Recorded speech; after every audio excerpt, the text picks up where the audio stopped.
yet more displacement from border and frontline communities. As of today, authorities report that over 7,000 civilians were evacuated from border areas of the Kharkiv region, and they have had devastating consequences for civilians who remain in those areas, with many cut off from access to food, medical care, electricity, and gas. People in Donetsk and Sumy regions in the east and north of the country were also impacted by attacks in recent days, with homes and civilian infrastructure damaged. In total, the Office for the High Commissioner for Human Rights, OHCHR, recorded more than 700 civilian casualties across Ukraine in April. 129 civilians were killed, while 574 were injured, a significant increase in the number of civilians injured for the second month in a row. 90% of all civilian casualties occurred in Ukrainian-controlled territory. Strikes have also been reported inside the Russian Federation, including on Sunday in the Belgorod region, reportedly also resulting in several civilian casualties and damage to residential homes and other civilian infrastructure. Mr. President, across Ukraine, we have also seen an intensified pattern of attacks on civilian infrastructure with far-reaching humanitarian consequences. Since March 22nd of this year, the UN and its partners have seen 5 waves of attacks directed against Ukraine's energy infrastructure. OHCHR recorded 50 such incidents in April alone. Kharkiv and Dnipro regions are particularly affected, with Ukraine's energy ministry reporting up to 250,000 residents experiencing rolling power outages in Kharkiv and ongoing restrictions in Dnipro since March. These attacks have destroyed or damaged power generation plants and electricity substations.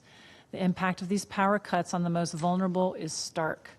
They have temporarily left millions of households across the country with no power, no water, and no gas needed for cooking, heating, hygiene, and other vital services. Children who rely on online schooling are not able to learn. Older persons with mobility impairments, persons with disabilities who use wheelchairs or other assisted devices, and mothers with small children are unable to leave multi-story apartment buildings to access food and medical support.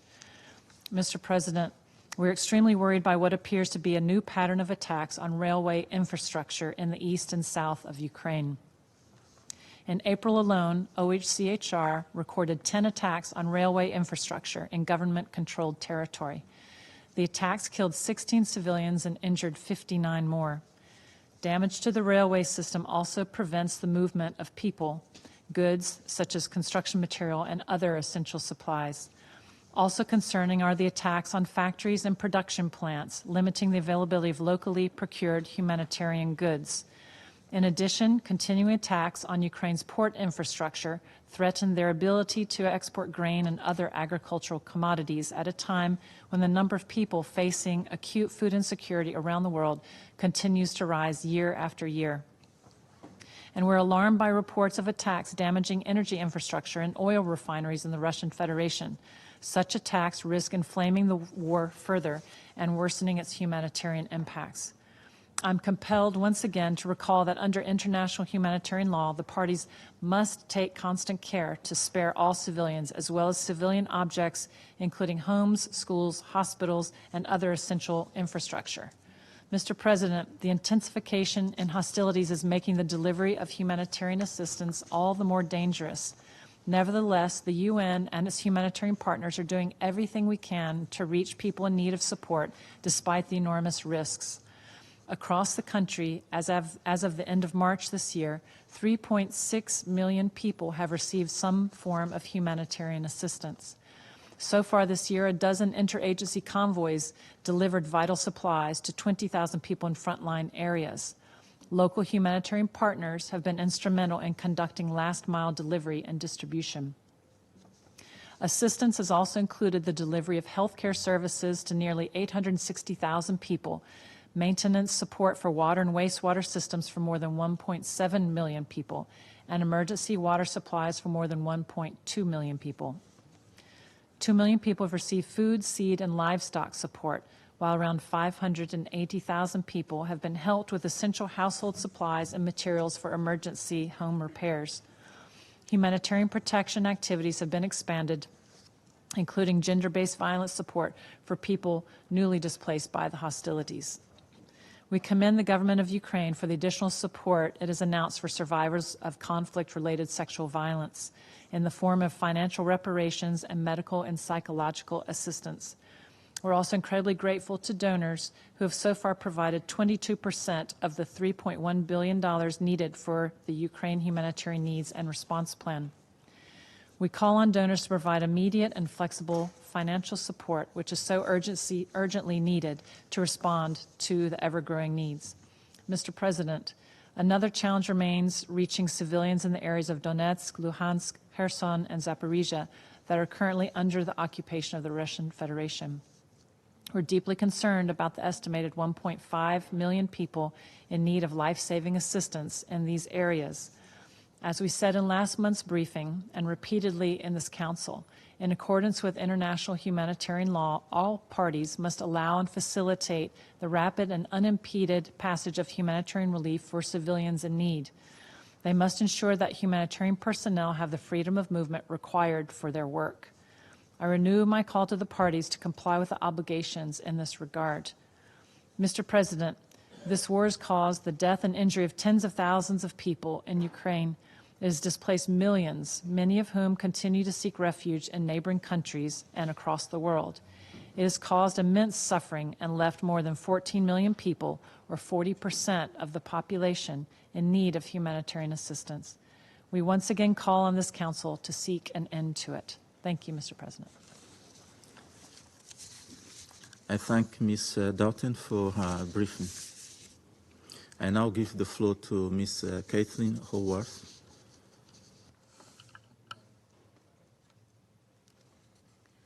Thank you, Mr. President, for the opportunity to brief the Council on the bombardment of Ukraine's energy infrastructure. The Council's focus on this matter comes as waves of attacks sweep across Ukraine, targeting power generation and transmission facilities nationwide. A week ago, missile strikes caused serious damage to 3 thermal plants and 2 hydroelectric power plants. A few days ago, another large-scale infrastructure attack was reported. By some counts, nearly every single power plant has been targeted.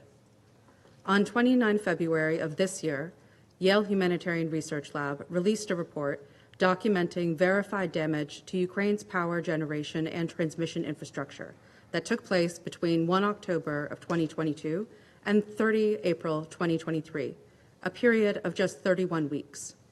Through a combination of open-source data and satellite imagery analysis, HRL identified 223 damage events across 23 of Ukraine's 24 oblasts, and we verified 66 of those events to our rigorous high-confidence standards across 17 oblasts.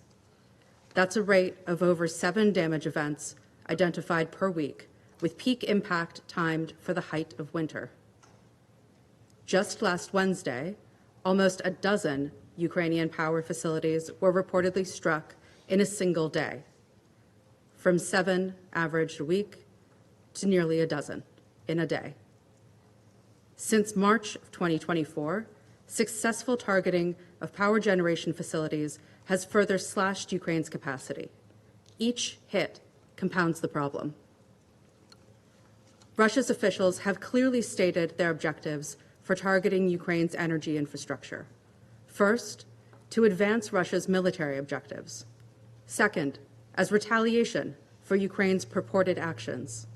And third, as the intentional infliction of harm upon civilians to compel Ukraine to submit to negotiations favorable to Russia's interests. While the first justification may be lawful within the bounds of the laws of war, retaliation and intentional infliction of harm likely violate international humanitarian law. Yale HRL did not assess the degree of dual use afforded by the energy infrastructure documented in our report. However, the law of armed conflict prohibits attacks on both civilian objects and military targets if the attack causes excessive civilian casualties or damage to civilian objects, or a combination, relative to any concrete or direct military advantage anticipated. As State Duma member Andrei Guryulov defined Russia's campaign, it is aimed against Ukraine's whole energy systems. A comprehensive campaign, by its own definition, defies proportionality. Russia's officials used language that indicates a disregard for the extent of civilian suffering in apparent contravention of Additional Protocol 1, particularly Article 57's obligation for parties to take constant care to spare the civilian population, civilians, and civilian objects. Beyond expressing a disregard for civilian suffering, officials have stated that they are utilizing that suffering to compel Ukraine to negotiate on terms favorable to Russia. As Dmitry Medvedev wrote in October 2022, in order for Ukraine to stabilize its energy supply, it must, quote, recognize Russia's legitimate demands in the context of the special military operation and its results. Then the lights will work again. Or as Boris Chernyshov said when he called strikes on Ukraine's power infrastructure strikes of retribution for purported and unspecified war crimes. For that, they will sit there without gas and without electricity and without everything. What does it mean to go without gas and without electricity and without everything? It means that too much pressure is put on other parts of Ukraine's critical infrastructure, causing cascading problems and further damage. It means extended periods without water. It means jobs are ground to a halt, productivity is lost, and education is fragmented. It means blackouts last longer than the emergency batteries on life-saving healthcare equipment. The impact of these strikes cannot be assessed only by logging damage to facilities. It will take far more to understand the scope and scale of the harm done to Ukraine's civilians, including lives lost. As Ukraine's officials have comprehensively planned and executed their destruction of Ukraine's critical infrastructure, so should the international community systematically counteract this devastation. First, target the missiles. Sanctions already in place must be enforced to ensure that weapons components and the resupply of other critical elements are stopped at the borders of countries that already recognize these sanctions regimes. We must track these components and target Russia's missiles at their source. Second, prepare for this emergency. Mobilize resources today to support and stabilize Ukraine's economy and ensure that emergency humanitarian aid is in motion now to ensure civilian survival this winter. Third, let Russia pay. Release Russian assets seized under global sanctions to fund these emergency preparations over the next 6 months, work that cannot begin soon enough. Above all else, do not underestimate the scale of this threat. Russia's wholesale destruction of Ukraine's energy infrastructure targets the heart of its civilian population. If it is allowed to bleed from 1,000 cuts, hope will drain away. But every action that makes this heart stronger makes all of Ukraine more capable of defending itself. Thank you. I thank Ms. Haworth for her briefing. I now give the floor to those council members who wish to make statements. I give the floor to the representative of France. You have the floor. Monsieur le Président, je remercie Mesdames Dalton et Haworth pour leurs interventions. Depuis maintenant plus de 800 jours, la Russie persiste dans sa guerre d'agression contre l'Ukraine en violation du droit international et de la Charte des Nations Unies. Elle poursuit ces violations du droit international humanitaire et elle mène des campagnes de frappe délibérées contre des objectifs civils. Elle exécute cette stratégie au prix d'un lourd bilan humain et d'une dégradation inquiétante de la situation humanitaire. Nous venons de l'entendre, l'armée russe cible systématiquement les unités de production énergétique ukrainiennes, centrales thermiques, centrales hydroélectriques, sous-stations et transformateurs.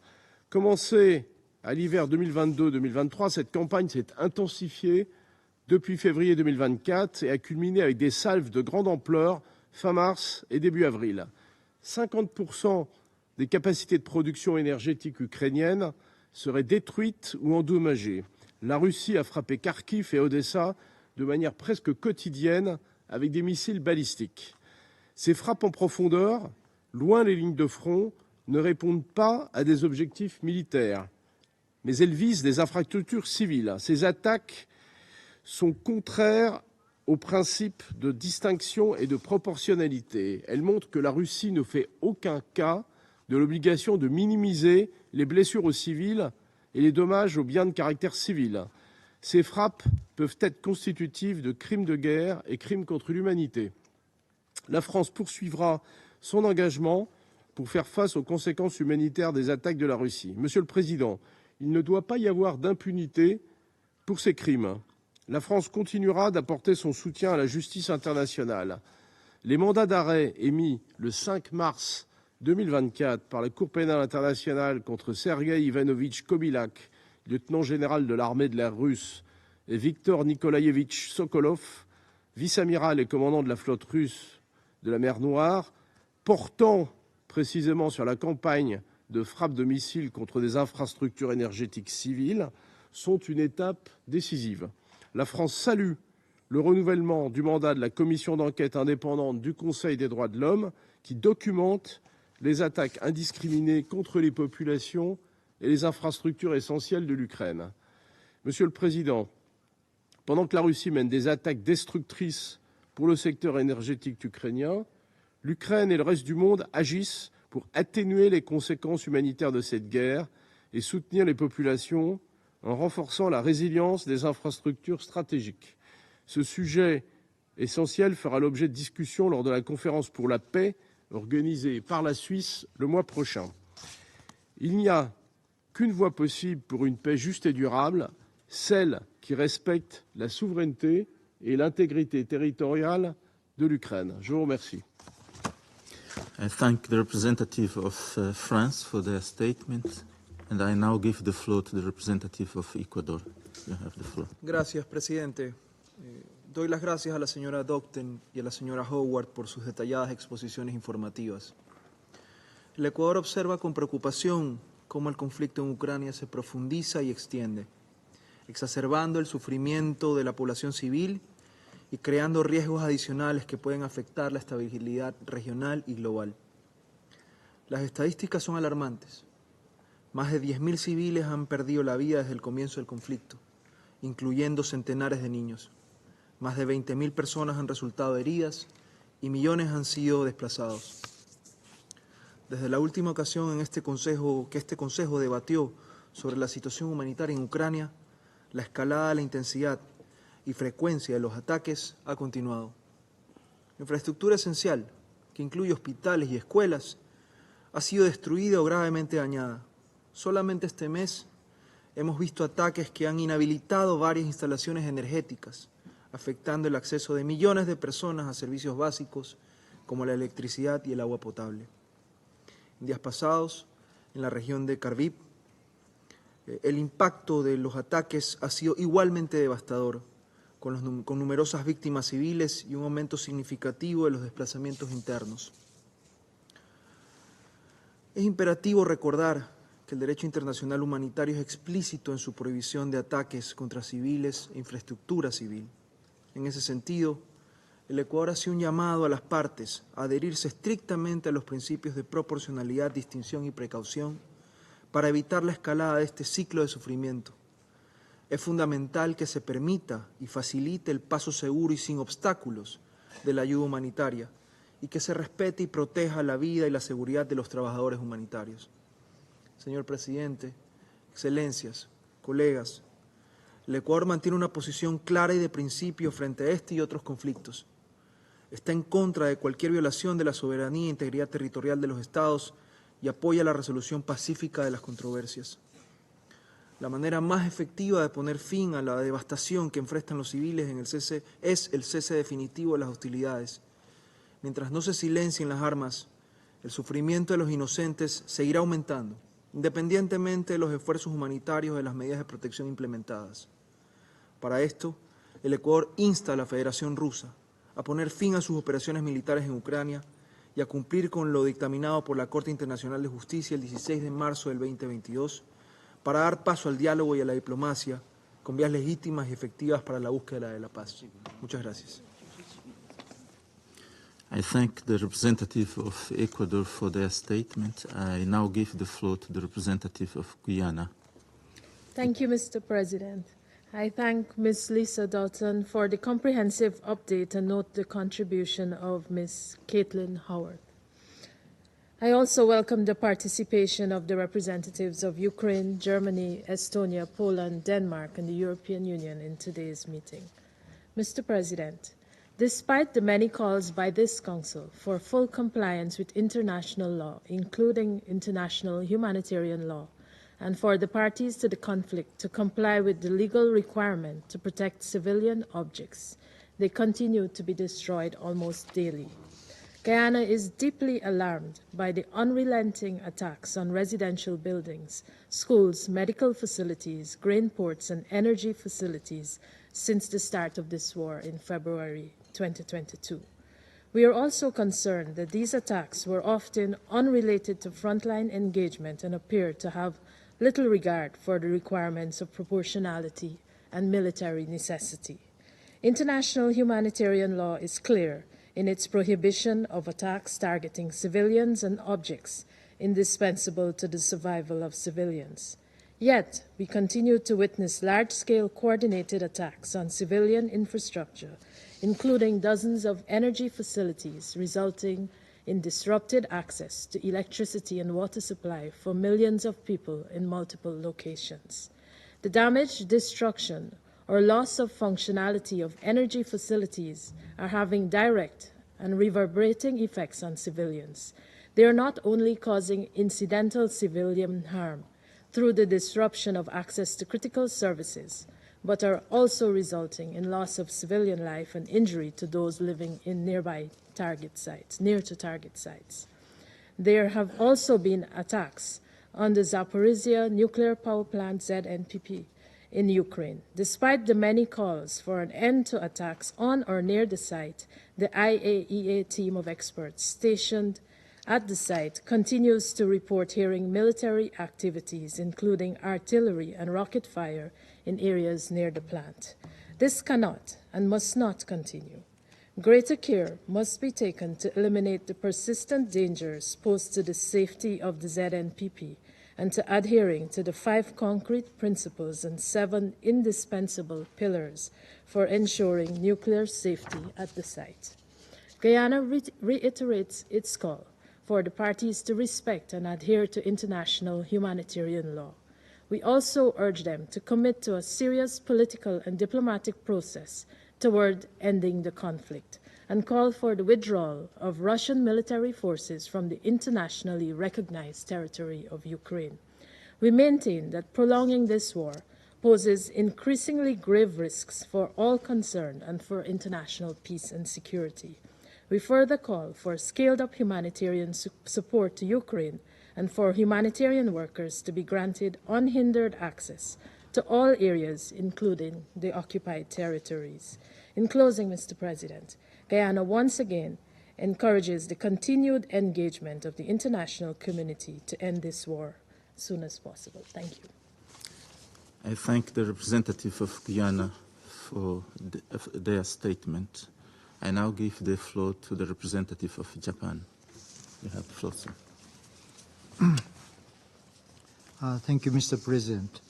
I thank Ms. Doughton and Ms. Howard for their valuable briefings. It is regrettable that we heard again today in a briefing from the UN about the many civilian casualties caused by the clear violation of the UN Charter by a permanent member of the Security Council. Russia's unprovoked war of aggression against Ukraine has resulted in the deaths and injuries of countless innocents, exacerbated the humanitarian crisis on the ground. Energy-related facilities throughout Ukraine are under continuous attack. On May 8th, President Zelensky said that Kiev, Zaporizhzhia, and other regions have been attacked with more than 50 missiles and 20 drones. The Energy Minister of Ukraine said that about 80% of thermal power plants have been damaged. We also note that OCHA reports intensified attacks in the Kharkiv region are causing civilian casualties, widespread destruction, and displacement from frontline and border areas. Japan is deeply distressed by Russia's continuous disregard for international law, including international humanitarian law, IHL. Attacks against civilians and critical civilian infrastructure are clearly prohibited by IHL. The international community will not tolerate impunity for those responsible and perpetrators of violations of IHL, and all heinous acts must be identified and held accountable.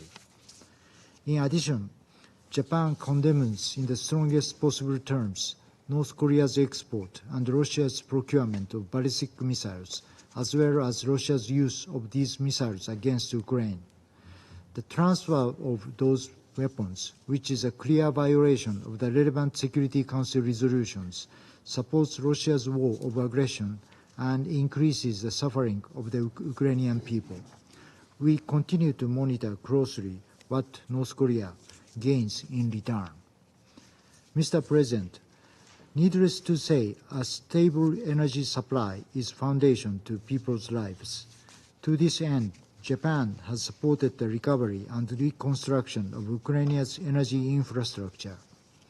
This includes provisions of 2 large auto transformers benefiting around 500,000 residents in Kiev, and the delivery of 6 mobile power supply vehicles to the Ukrainian Seaports Authority.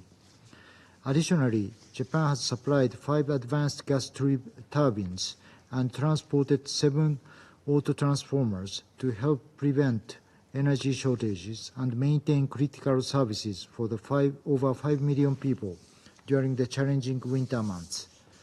Japan remains committed to supporting the Ukrainian people through bolstering the electricity and heating supplies in Ukraine. Mr. President, once again, we reiterate our clear position to urge Russia to stop the aggression and immediately and unconditionally withdraw from the internationally recognized territory of Ukraine. Japan continues to stand with the people of Ukraine and the UN Charter. I thank you. I thank the representative of Japan for their statement. I give the floor to the representative of Algeria. You have the... سيد الرئيس، بداية أود أن أشكر ليزا داوتن على إحاطتها القيمة، ولقد استمعت كذلك بعناية للإفادة التي قدمتها السيدة كيتلين هاورد. سيد الرئيس، عبرت الجزائر في العديد من الاجتماعات عن عميق قلقها إزاء تدهور الحالة الإنسانية الناجمة عن الأزمة في أوكرانيا، وإزاء منطق المواجهة الذي لا يزال يملي تعامل الأطراف مع الوضع، والذي يلقي بتداعياته المأساوية على السكان المدنيين، مع ما يترتب من عواقب على الصعيدين الإقليمي والعالمي. ولا تزال الخسائر في أرواح المدنيين ومعاناة اللاجئين والمشردين داخليا، وتدمير البنى التحتية المدنية بما في ذلك المنشآت الطاقوية مصدر قلق عميق. ولعل ما يزيد الأمر تعقيدا هو ارتفاع حدة التوتر وتواصل الأعمال القتالية على الأرض، وكذا تفاقم ظاهرة الاستقطاب التي لم نزل نحذر من عواقبها الوخيمة على السلم والأمن الدوليين، فضلا عن العواقب الاقتصادية والاجتماعية بما في ذلك الأمن الغذائي والأمن الطاقوي.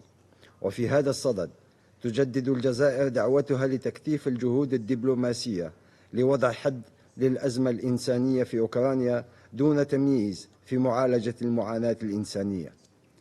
كما تؤكد الجزائر على ضرورة وقف تصعيد الأعمال العدائية وإعطاء الأولوية لحماية المدنيين والامتثال الكامل لميثاق الأمم المتحدة والقانون الدولي بما في ذلك القانون الدولي الإنساني، وتدعو الجزائر الأطراف إلى التخلي عن منطق المواجهة وتهيئة الظروف المواتية لإجراء حوار ومفاوضات شاملة وبناءة تسترشد بمبدأ التسوية السليمة للنزاعات والسلمية للنزاعات، كما نحث الأطراف على تركيز جهودهم على إيجاد حل عادل ودائم للأزمة في أوكرانيا على أساس مقاصد ومبادئ ميثاق الأمم المتحدة وشواغلهم الأمنية المشروعة.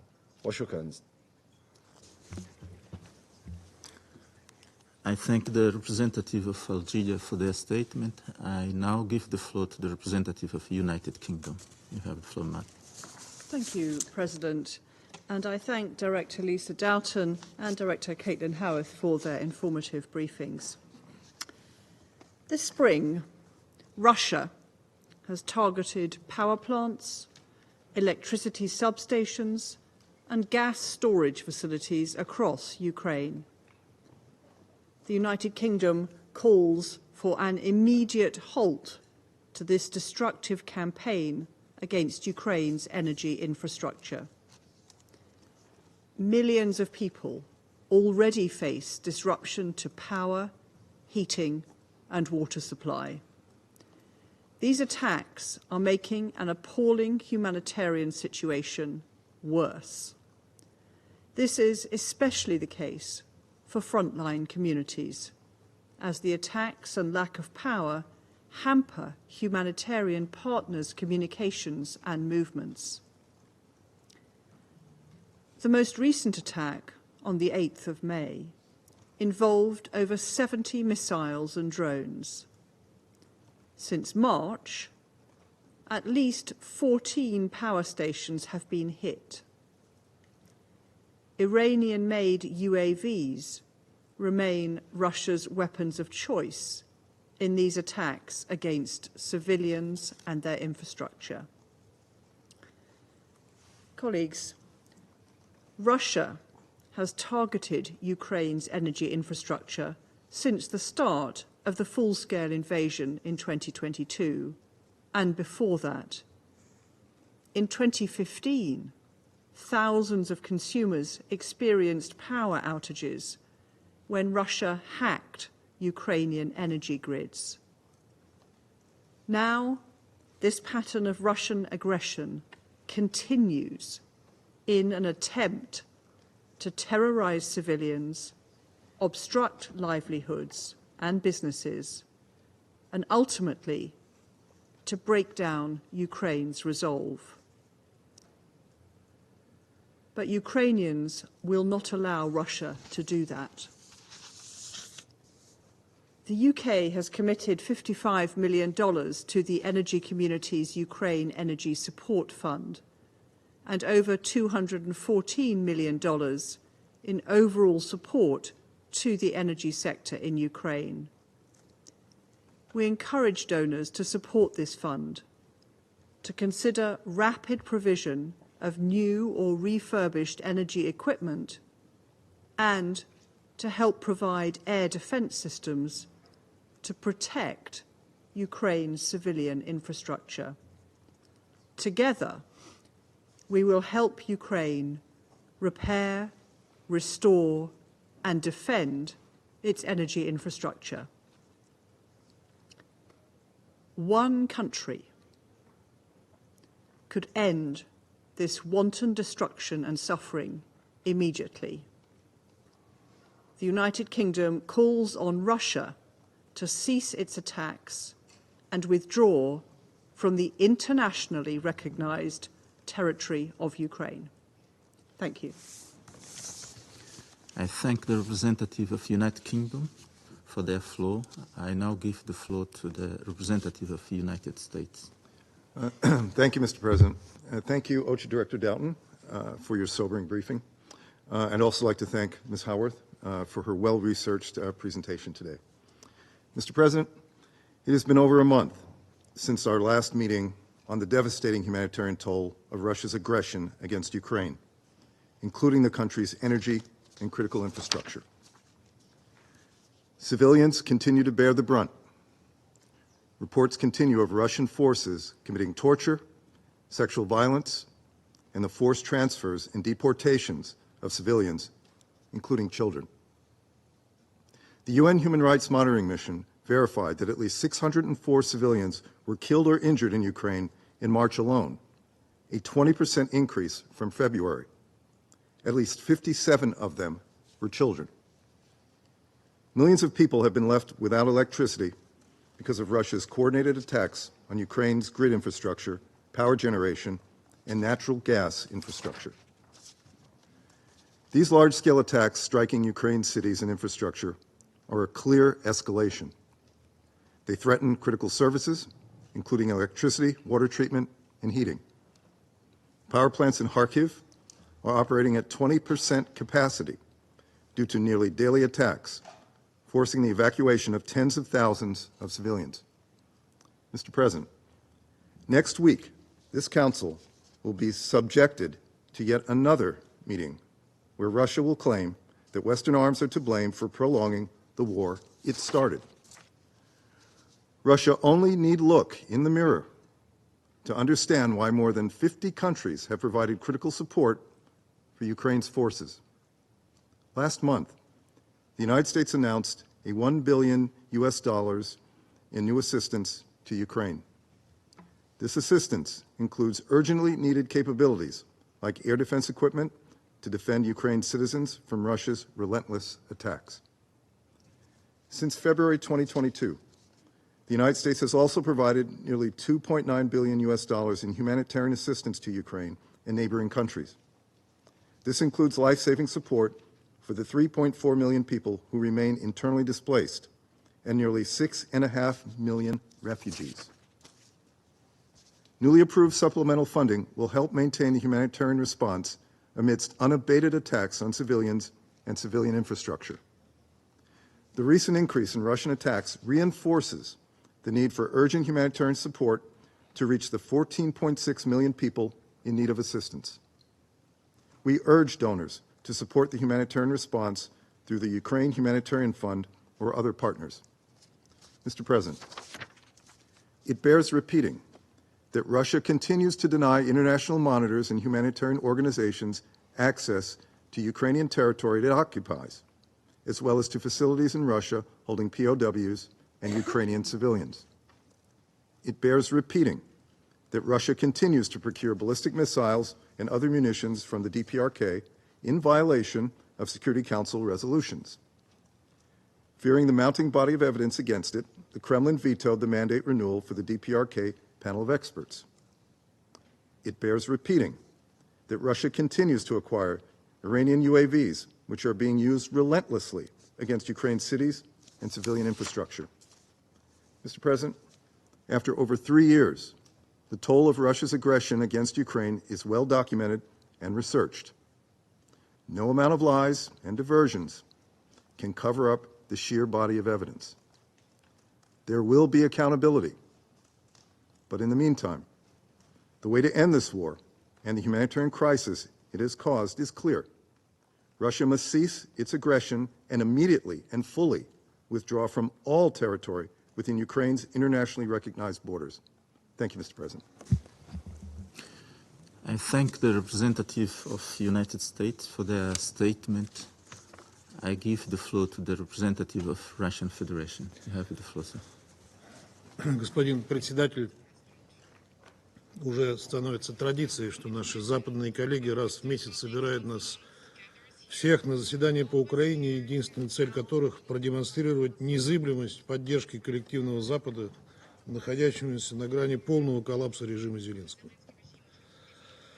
Эти встречи становятся сеансом коллективного самогипноза, нацеленного в первую очередь на внутреннюю западную аудиторию. При этом ни единого слова правды о происходящем на Украине и о первопричинах украинского кризиса вы от западных коллег не услышите. Спонсоры киевского режима, в том числе и выстраивающиеся, как сегодня, в очередь не члены Совета Безопасности из стран ЕС, вместо этого упражняются в страшилках о ситуации на Украине и пытаются создать впечатление о невыносимых страданиях мирного населения в результате действий России. Делать им это достаточно сложно, поскольку удары ВКС России по объектам, имеющим отношение к военному потенциалу киевского режима, носят высокоточный характер, и жизнь украинских городов протекает в целом в нормальном режиме, если не считать облав на украинских мужчин, которые против их желаний украинский диктатор бросает на фронт как пушечное мясо. К этой теме мы сегодня еще вернемся. Мы не завидуем нашим западным коллегам, поскольку их утверждения выглядят странно с учетом многочисленных видеокадров с уничтожаемыми якобы гражданскими объектами на Украине, элеваторы, почтовые склады, магазины и так далее, на которых отчетливо видна детонация боеприпасов и топлива. Достаточно сложно также объяснить, почему после ударов по якобы мирным гостиницам и базам отдыха в сети появляются сотни некрологов украинских военных. При всем этом западным столицам приходится демонстрировать еще и избирательную слепоту по отношению к преступлениям, совершаемым в ВСУ, поскольку это противоречит лживой картине мира, которую они безуспешно пытаются навязать общественности.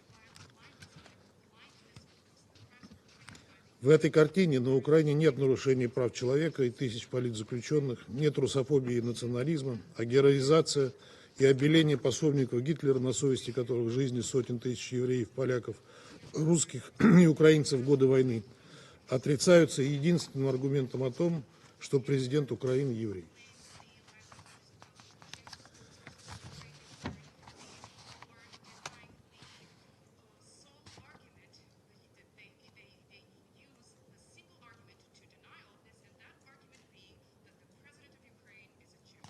Господин председатель, если бы наши западные коллеги стремились донести до мировой общественности хотя бы малую толику правды о происходящем на Украине, они не обошли бы молчанием, а осудили бы очередной трусливый теракт, совершенный позавчера киевским режимом. Ведь им прекрасно известно, что 12 мая мирный российский город Белгород в очередной раз подвергся массированному ракетному обстрелу. Для этого используются 3 вида ракет: тактический ракетный комплекс «У», РСЗО «Альха», а также «Вампир» чешского производства. В 11:40 утра в результате 5-й за сутки атаки обрушился один из подъездов жилого многоэтажного дома. Ракета была выпущена со стороны Волчанска, то есть территории, контролируемой Украиной. Погибли 15 мирных жителей, 17 человек получили различные травмы, среди пострадавших 1,5-месячный малыш. К сожалению, обстрел Белгорода продолжался весь день, и спасательную операцию приходилось даже несколько раз приостанавливать.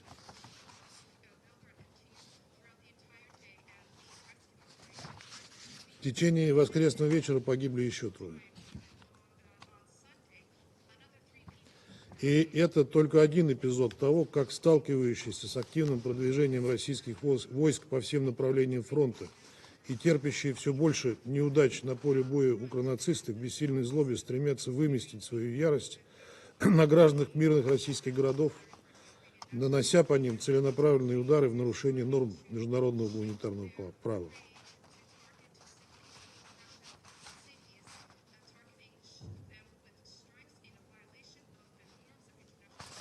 Безусловно, за все эти преступления в первую очередь несет ответственность режим Зеленского. Однако вина западных стран при этом не намного меньше, поскольку спонсоры киевской хунты продолжают поставлять ей дальнобойное оружие, снабжают ее разведданными, направляют на Украину своих инструкторов и наемников в иллюзорной надежде нанести России стратегическое поражение и ослабить нашу страну.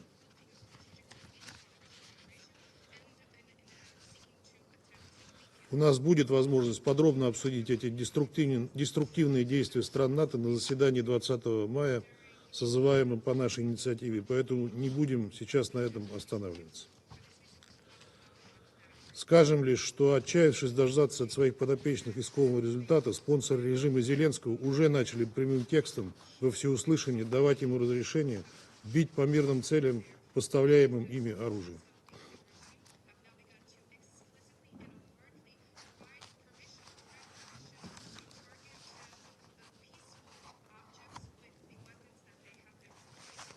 Так, в начале мая британский министр иностранных дел Джеймс Кэмерон сделал саморазоблачительное заявление о том, что передаваемое Лондоном оружие может использоваться для ударов по территории России, в том числе за пределами зоны специальной военной операции. МИД Латвии также подтвердил, что Украина получила от партнеров оружие с разрешением бить по российской территории. При этом в западных столицах стыдливо уходят и от осуждения откровенно террористических игиловских методов, которые применяют их подопечные, организуя покушения на журналистов и активистов на территории России. В марте дело дошло до крупного заказного теракта в подмосковном концертном зале Крокус Сити Холл. Если добавить к этому многолетнее игнорирование ими репрессий в отношении инакомыслящих и противников киевского режима, такие как, например, гибель в застенках СБУ американского журналиста Гонсало Лиры, неудивительно, что граждане западных стран задают все больше вопросов своим властям и отказывают им в поддержке.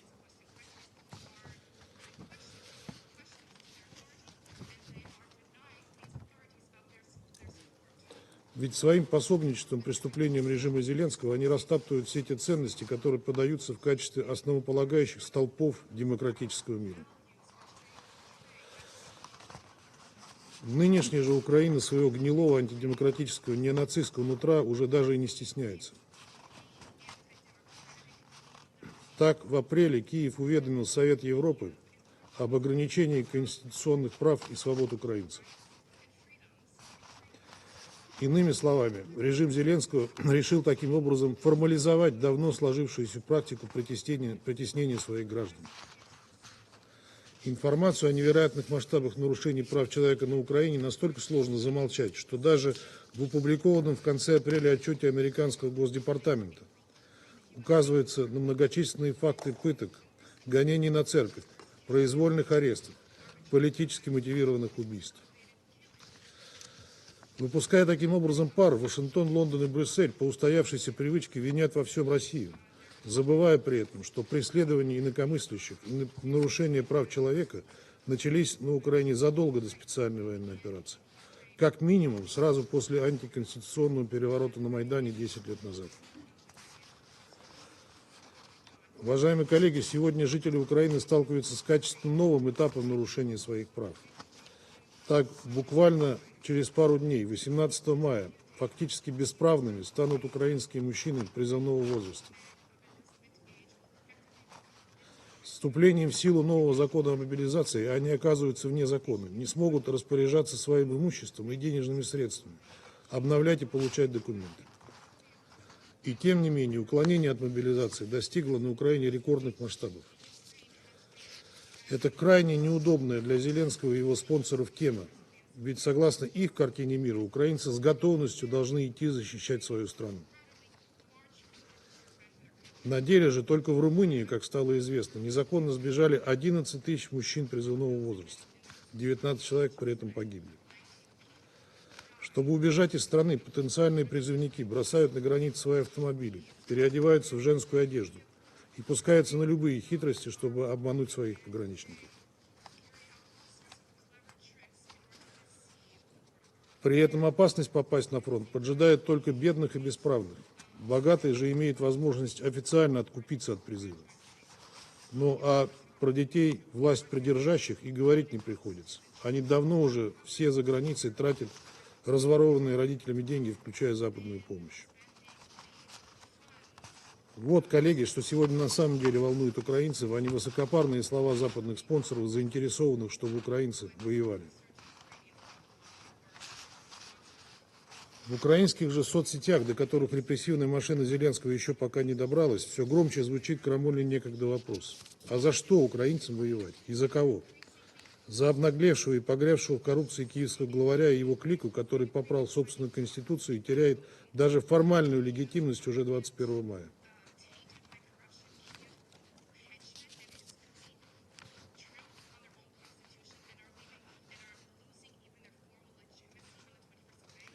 За западные геополитические интересы по ослаблению России. Простые украинцы все отчетливее начинают понимать, что их интересов в этой войне, к которой Соединенные Штаты и их сателлиты готовили страну как минимум с 2014 года, попросту нет.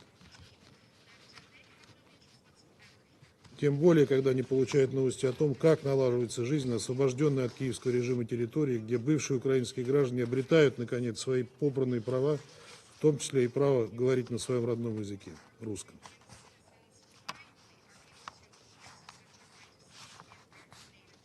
В завершение хочу обратиться к нашим коллегам из развивающихся стран. Задумайтесь обо всех этих тенденциях, в истинности которых вы легко можете убедиться, когда вас в следующий раз будут призывать поддержать некие формулы и планы, продвигаемые украинским главарем и его западными спонсорами. Они настолько оторваны от реальности, что любые сходки, на которых их предлагается обсудить, в лучшем случае станут пустой тратой времени. В худшем же вы станете соучастниками усилий по продлению агонии киевского режима, а ценой за это станут десятки, если не сотни тысяч жизней простых украинцев, которых против их воли и против интересов их страны бросают в бессмысленную мясорубку. Остановить ее можно, лишь отправив Зеленского и его шайка, да и всю майданную власть, туда, куда они заслуживают, на свалку истории.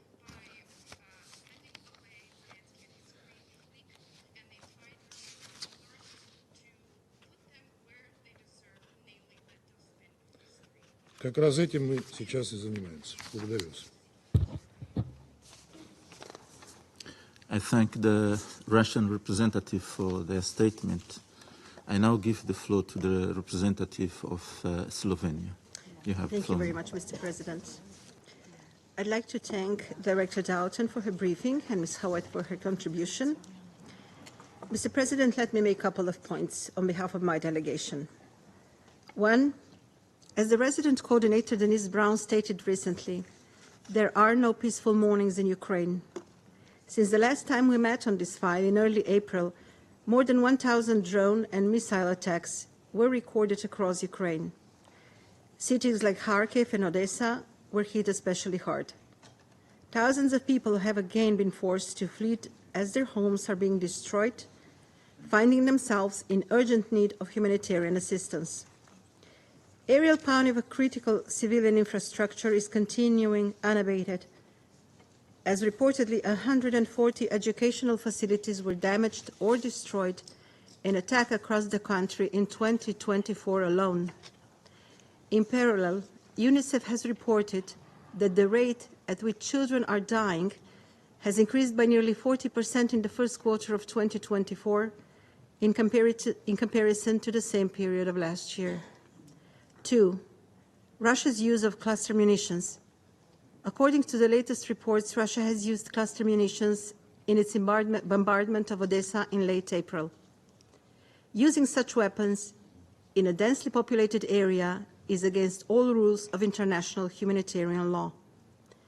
In one instance, submunitions were reportedly scattered across a 1.5 km radius, which will pose a threat to civilian population for years to come.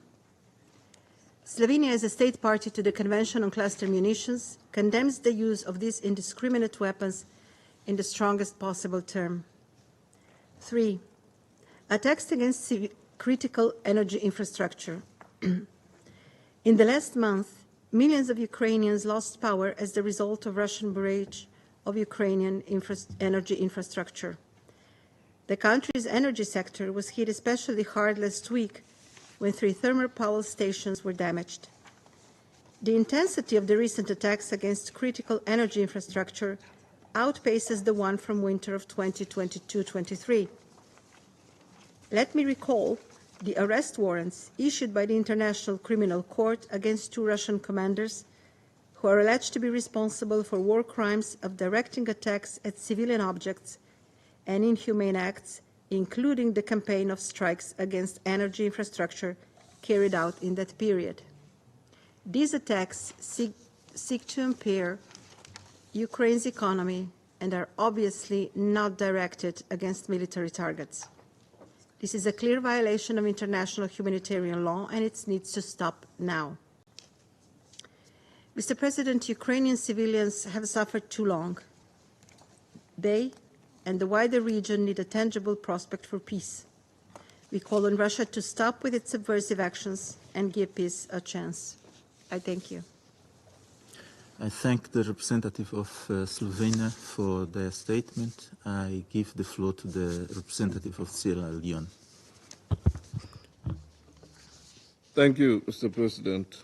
Thank you for convening this briefing. I also thank Ms. Lisa Dotson for her briefing. We acknowledge the contribution of Ms. Caitlin Howarth. I welcome the presence and participation of the representative of Ukraine in this meeting. Mr. President, 2 years since the start of the conflict in Ukraine have resulted in civilian deaths, widespread damage and destruction of homes, schools, hospitals, and vital civilian infrastructure, including energy infrastructure, leading to a dire humanitarian crisis. We are deeply concerned about the deteriorating humanitarian situation in Ukraine, which is being particularly exacerbated by attacks on critical energy infrastructure. Reports from Ukraine as recent as on 8 May suggest significant strikes on Ukraine's energy infrastructure. The attack reportedly caused significant damage to 3 thermal power plants, 4 hydroelectric power plants, 17 major high-voltage substations, and a gas storage facility in the Lviv region. Reports also suggest that the attacks have severely hampered Ukraine's energy capacity. More than 800 district heating facilities were destroyed or damaged, and up to 8 gigawatts of power generation was lost. 412 settlements remain offline, and hourly outages continue for household and industrial consumers in the Kharkiv and Kryvyi Rih Dnipropetrovsk regions. Overall, it is estimated that 50% of Ukraine's pre-conflict energy generating facilities are offline, and an estimated $1 billion will be needed for their restoration. We are concerned that attacks on the energy infrastructure have resulted in major disruptions in supply of essential services such as electricity, water, and gas to medical facilities, manufacturing industries, and places of work for a significant portion of the population. The impact on the provision of essential services slows down production levels and reduces economic activity. We are also alarmed by the impact on healthcare facilities, including those with incubators and other life-saving devices, which in some cases had to resort to the use of batteries that ran out before the establishment of power, putting the lives of many at risk. Mr. President, given the devastating impact of the conflict in Ukraine and parts of the Russian Federation on the civilian population, we call on the parties involved in the conflict to adhere to their obligations under international law, including international humanitarian law, to protect civilians and civilian infrastructure, including energy facilities in the circumstances. In acknowledging the efforts of the international community to address the humanitarian consequences of the conflict, we stress the urgent need for more coordinated international efforts to address the humanitarian crisis in Ukraine. The 2024 Humanitarian Needs and Response Plan for Ukraine must be fully supported to ensure the well-being and protection of civilians affected by the conflict. Let me close, Mr. President, by urging all parties to prioritize the protection of civilians and critical infrastructure, including energy generating and gas facilities, to prevent further harm and ensure the restoration of essential services for the well-being and stability of civilians. We reiterate our call for meaningful steps to be taken towards the immediate cessation of hostilities and the parties to the conflict to engage constructively in good faith towards finding a political and diplomatic solution, recognizing the legitimate concerns. We also reiterate our call for the full respect of the national sovereignty and territorial integrity of Ukraine within its internationally recognized borders. I thank you. I thank the representative of Sierra Leone for their statement. I give the floor to the representative of Malta. Thank you. I would like to thank Director Doughton and Ms. Howard for their briefings. As we have heard, the death and destruction toll are getting heavier by the day. At least 10,800 civilians have been killed, including 600 children, and more than 20,000 civilians have been injured. Also, according to the Ukraine Humanitarian Needs Response Plan, 14.6 million people are estimated to be in need of assistance across Ukraine. Malta remains seriously concerned by the lack of humanitarian access, and we urge Russia to allow and facilitate a safe, timely, and unimpeded access in line with its obligation under international humanitarian law. Russia's indiscriminate attacks further exacerbate the dire humanitarian situation in Ukraine, with over 14 million people in need of assistance. We must also not forget that the humanitarian consequences of Russia's war go beyond Ukraine. Russia has weaponized food and undermined global food security by terminating the Black Sea Grain Initiative, as well as shelling Ukraine's grain storage and export facilities. Malta will continue to support the EU's solidarity lanes, as well as all efforts aimed to address the humanitarian consequences of Russia's aggression. President, not a single week passes without airstrikes destroying the lives of thousands of Ukrainians.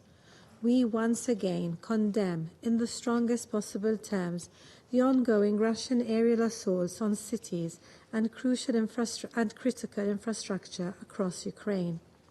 Just last week, Russia carried out one of the biggest aerial assaults against Ukrainian power generation and transmission facilities in several regions. This deadly trend encompasses daily drone, missile, rocket, and artillery attacks in Kharkov, Odessa, Kherson, Donetsk, regions.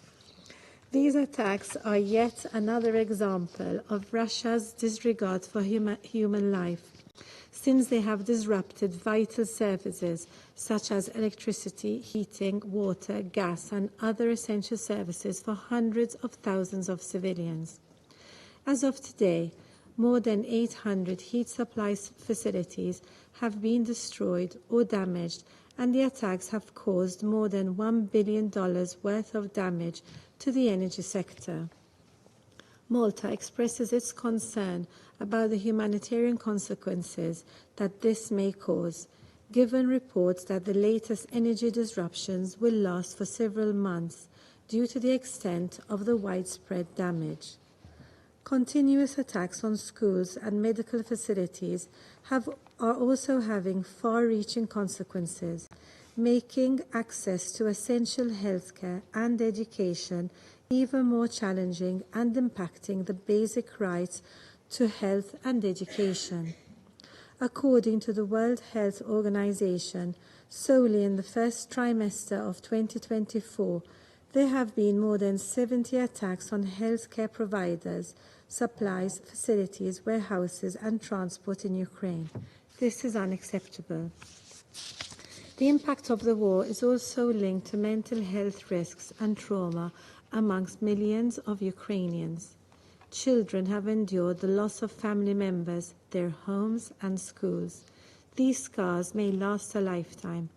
Furthermore, risk of gender-based violence have heightened, while the most vulnerable, often women, boys, girls, and older people, face the greatest challenges. President, for more than 2 years now, we have witnessed an unprecedented suffering and loss for Ukraine and her people. Russia's war of aggression is an affront to the principles to which the UN was built and constitutes a violation of international law, including the UN Charter.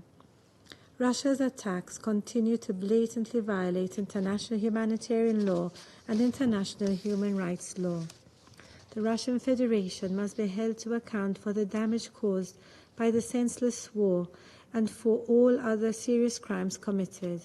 We express our full support to the mandate of the Independent International Commission of Inquiry on Ukraine under the auspices of the Human Rights Council, as well as to the important work undertaken by the Register of Damage caused by the aggression of the Russian Federation against Ukraine.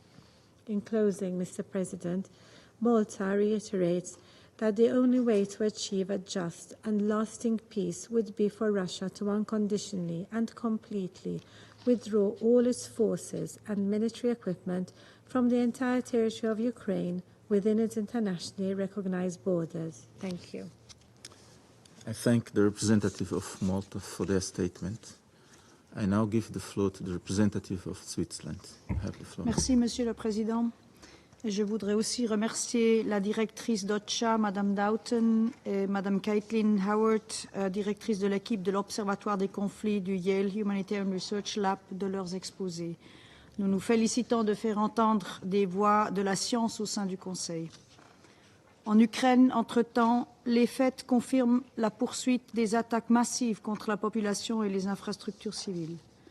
La Suisse condamne toutes ces attaques qui, en plus touchant des zones peuplées, ont tué et blessé des civils.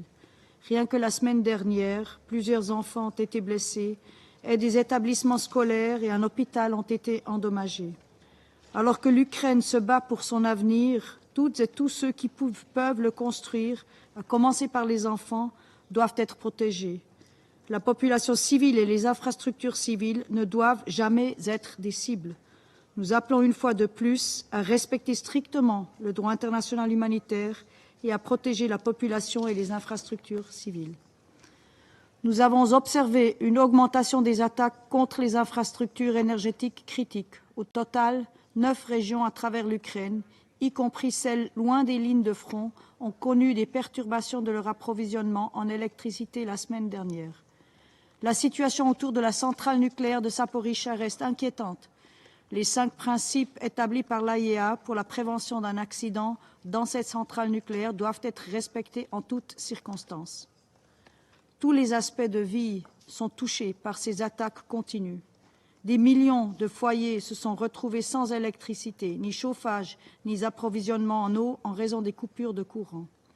L'évolution inquiétante de la situation dans l'oblast de Kharkiv démontre notamment l'impact humanitaire de l'intensification des hostilités. Imaginez un instant ce que signifie mener votre vie quotidienne en Ukraine à l'heure actuelle. Les travailleuses et travailleurs qui se rendent au travail en train mettent leur vie en danger à cause des attaques contre des installations ferroviaires, comme cela s'est produit notamment à Dnipropetrovsk, Kharkiv, Donetsk et Tcherkassy. Les étudiantes et étudiants qui dépendent de l'apprentissage en ligne sont privés d'accès à l'éducation en raison des coupures d'électricité. Et le personnel humanitaire voit sa sécurité menacée lorsqu'ils apportent de l'aide indispensable dans des conditions déjà difficiles. En vertu du droit international humanitaire, les acteurs et actrices humanitaires ne doivent jamais être attaqués et leur mission doit être respectée et protégée. Monsieur le Président, la Suisse réitère que la Russie doit mettre fin à son agression militaire contre l'Ukraine. Nous restons déterminés à faire tout ce qui est en notre pouvoir pour contribuer à une paix juste et durable en Ukraine, conformément à la Charte des Nations Unies. C'est dans cet esprit que la Suisse organisera le sommet de haut niveau pour la paix en Ukraine les 15 et 16 juin prochains. Nous sommes conscients que le chemin vers un véritable processus de paix sera long. La Suisse est toutefois convaincue que la mise en place d'une plateforme pour des discussions de haut niveau représente un pas en avant important. Nous espérons pouvoir compter sur une participation de toutes les régions du monde afin de créer une compréhension commune de ce que nécessite un possible processus de paix et définir ensemble une feuille de route sur la manière d'impliquer les 2 parties dans un futur processus de paix. Je vous remercie.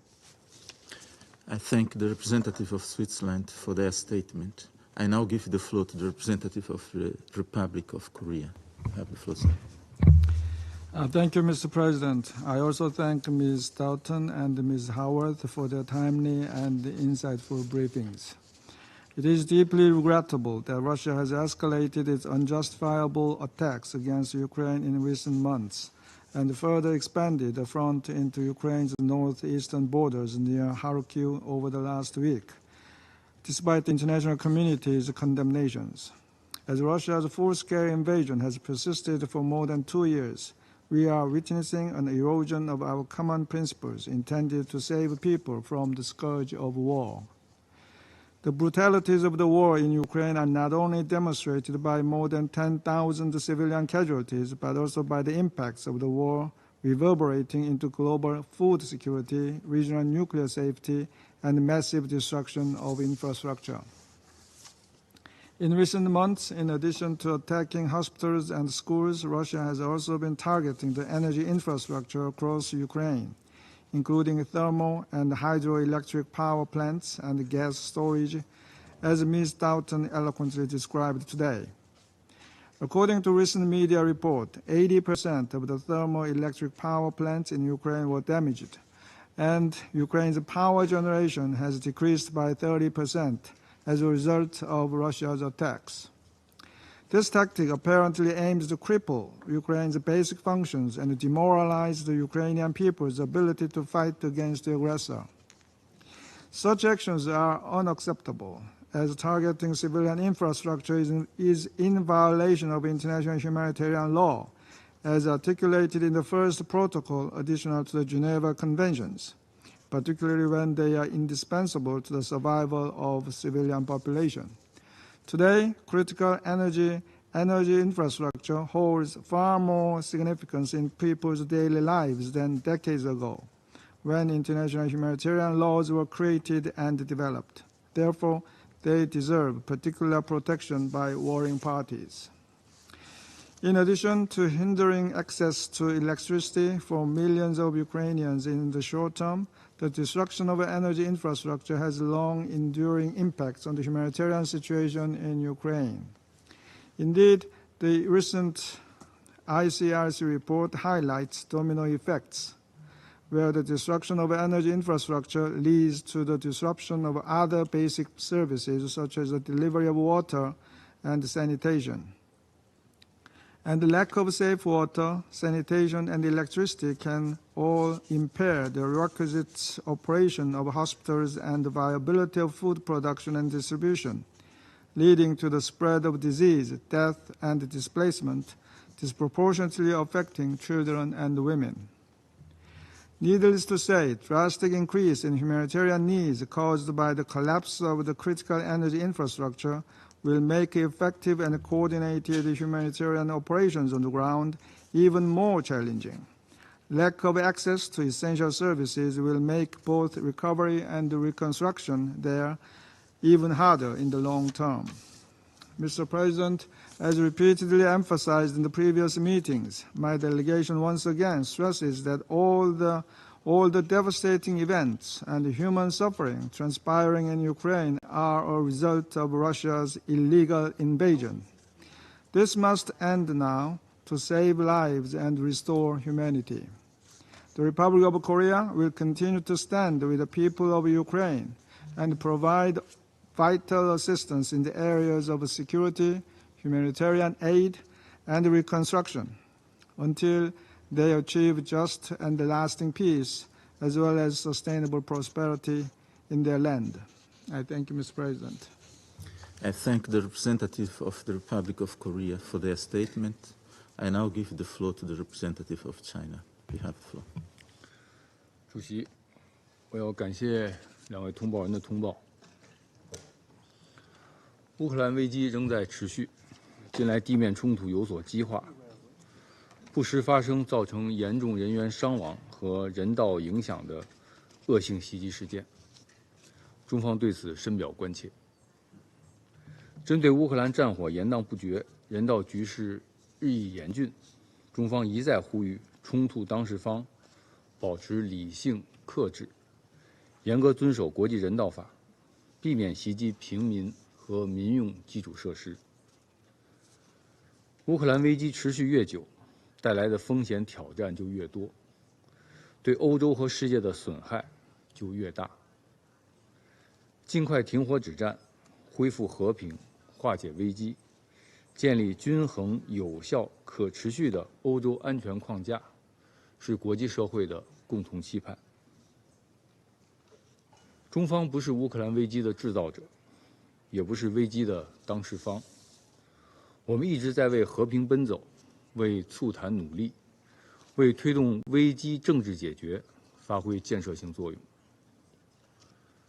俄乌战事爆发伊始，习近平主席就分别同俄罗斯、乌克兰领导人通话，呼吁双方尽快停火，通过外交谈判化解矛盾分歧，和平解决争端。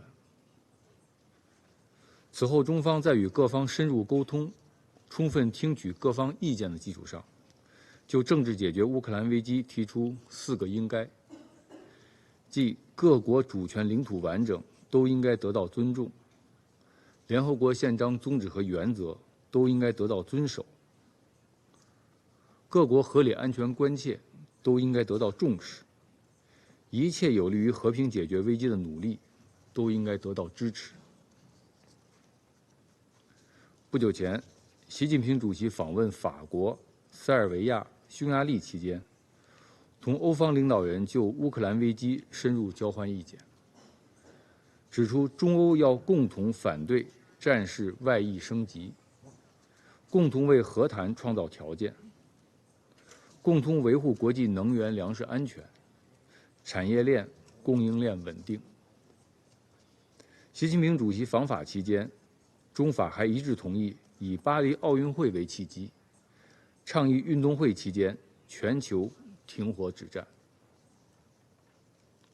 过去2年多，中国政府欧亚事务特别代表就政治解决乌克兰危机，分别同俄罗斯、乌克兰及有关欧洲国家举行会谈，就推动停火止战同各方深入沟通，传递信息。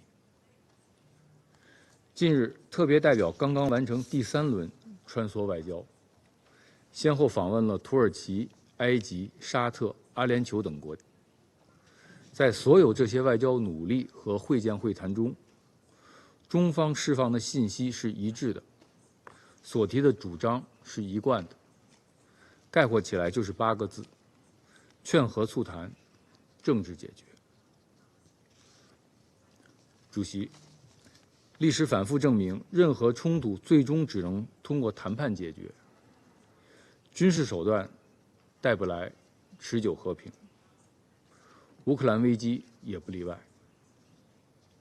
中方呼吁冲突当事方尽快重启对话接触，共同推动局势降温，呼吁国际社会为尽快实现停火止战创造条件。中方将继续秉持客观公正立场，同有关各方保持沟通，为政治解决乌克兰危机做出不懈努力。谢谢主席。I thank the representative of China for their statement. I shall now make a statement in my capacity as the representative of Mozambique.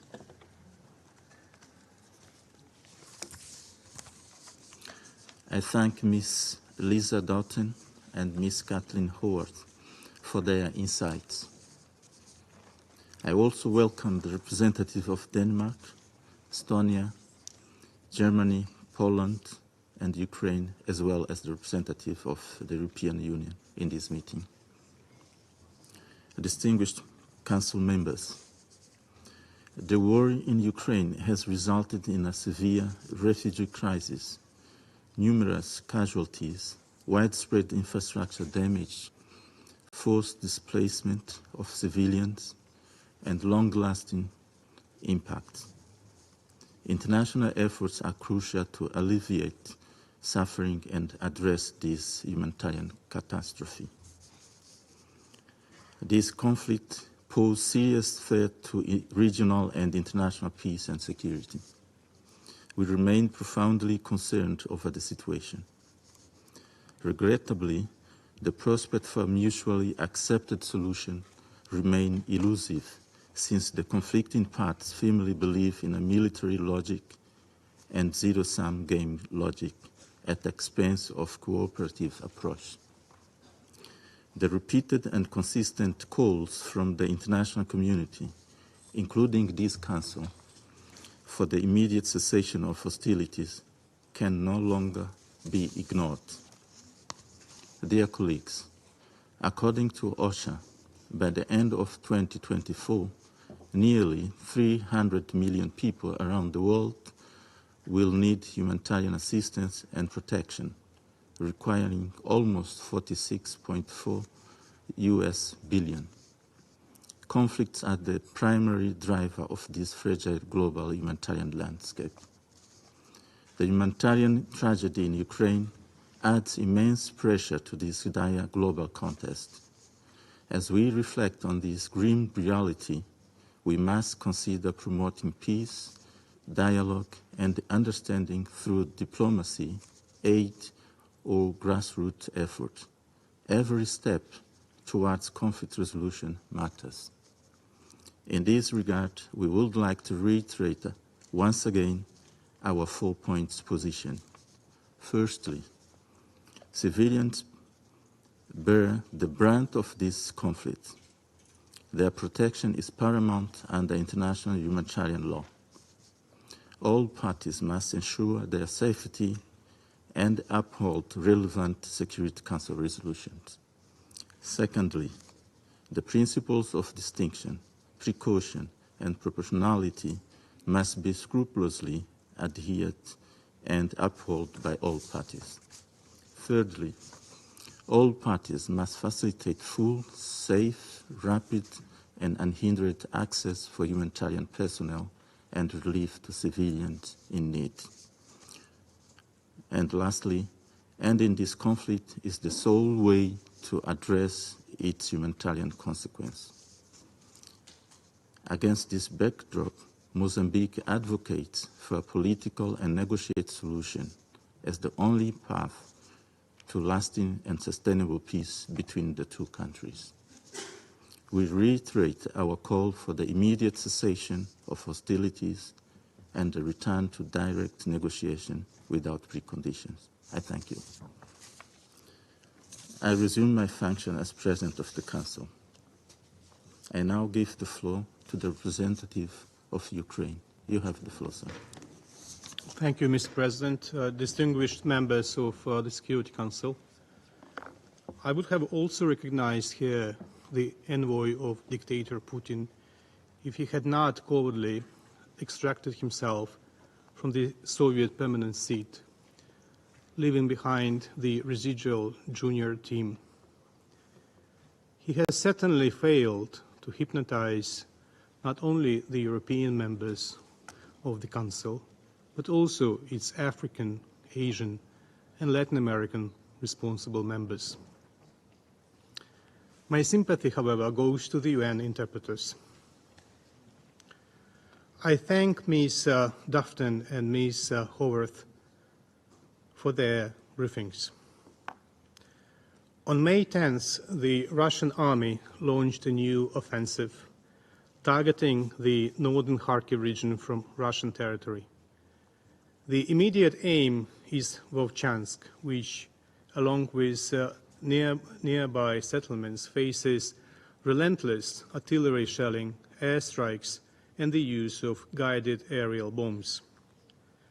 The Ukrainian forces so far hold the line to prevent Russian troops from advancing to Kharkiv, the second largest Ukrainian city, and one of the main targets of fierce Russian missile attacks and airstrikes over the past months. Heavy defensive battles are underway in the border area in the north of Kharkiv region. The situation remains extremely dangerous for the local civilians. As reported by OCHA Ukraine, Russian attacks in Kharkiv region over the past few days have led to civilian deaths and injuries, including among children. These casualties contribute to the overall number of 1,993 children killed or injured since Russia started its invasion. This number, as UNICEF stated yesterday, the UN has been able to confirm, but the actual number is yet to be verified. The Ukrainian authorities swiftly initiated evacuations of civilians from the areas targeted by Russian attacks to safer locations. Nearly 6,000 residents have been evacuated since the assaults began, with the operation ongoing. Russian forces persist in razing Ukrainian towns to the ground without regard for the local population's suffering, with Vovchansk becoming the latest victim, akin to Bakhmut or Marinka. And the above is carried out by the country that installed itself in the Soviet seat as a permanent member of the Security Council, a seat that carries special responsibility for maintaining international peace and security. In fact, the Kremlin does not even care about the safety of their own population. The destruction of a multi-story residential building in Belgorod on Sunday is another example of Putin's disregard towards Russia's own citizens. It goes without saying that Russia will not allow independent international experts on the site.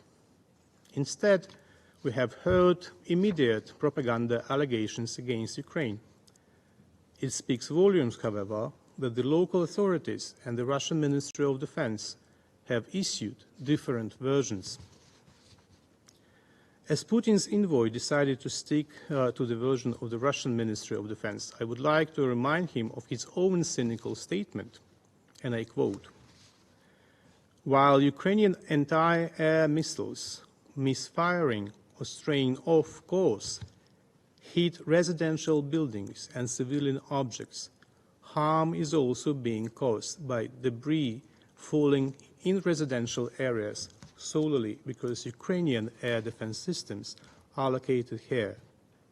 He can quote this statement to his new Minister of Defense now, referring to the version by the Ministry of Defense of Russia. However, what experts draw attention to is the similarity of the destruction to the consequences of a guided aerial bomb explosion. Recently, reports of unauthorized drops of such aerial bombs from Russian aircraft over the territory of the Belgorod region have become routine. Several incidents have already occurred in May. For example, on May the 4th, a Russian aircraft dropped a 500-kilo bomb on Belgorod, damaging 30 private houses. On May the 12th, a similar bomb fell on the territory of Razumne 54 village in the Belgorod region.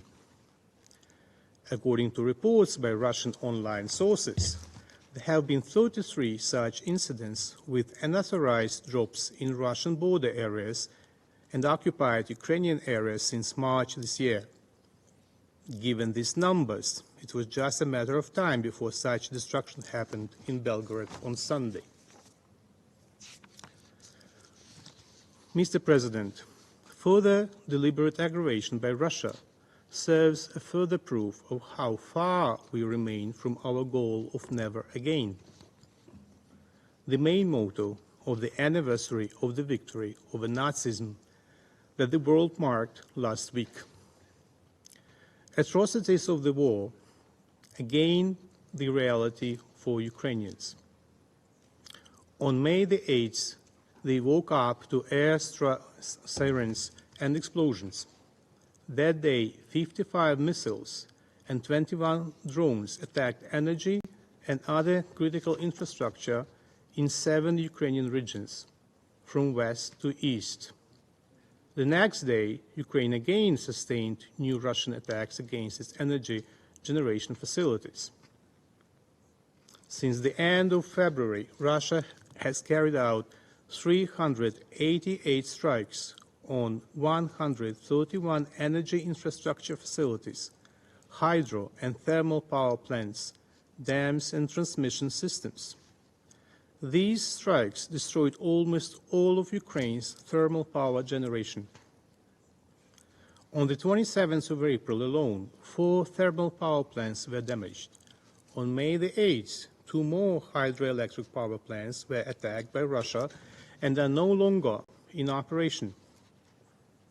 And all this is done by a country that called itself a friend of the UN Charter.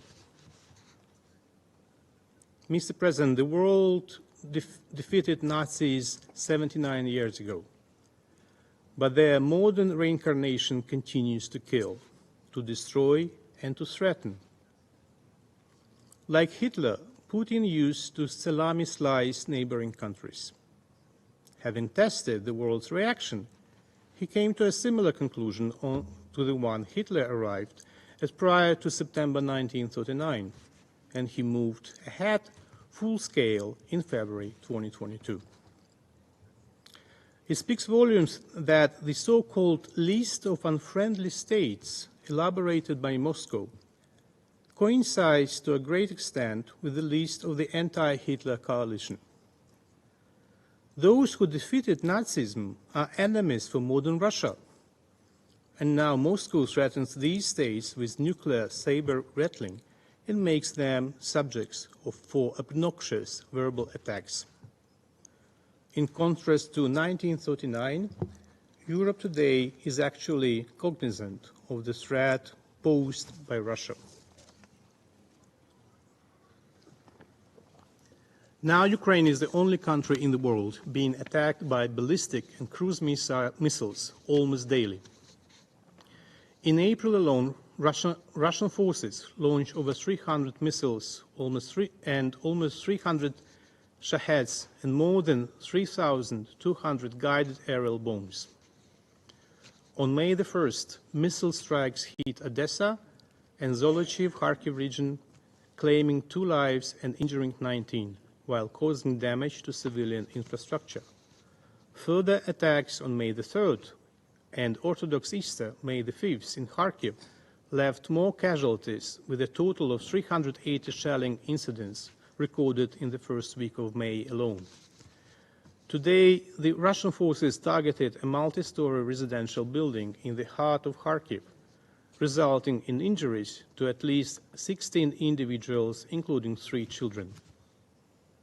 And don't forget that all this is being done by a country that declared itself the main fighter against Nazism at the United Nations.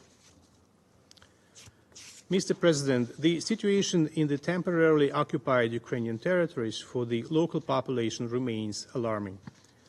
The Russian occupation army is full of convicted murderers, and the practice of recruitment of Russian prisoners in exchange for pardon persists.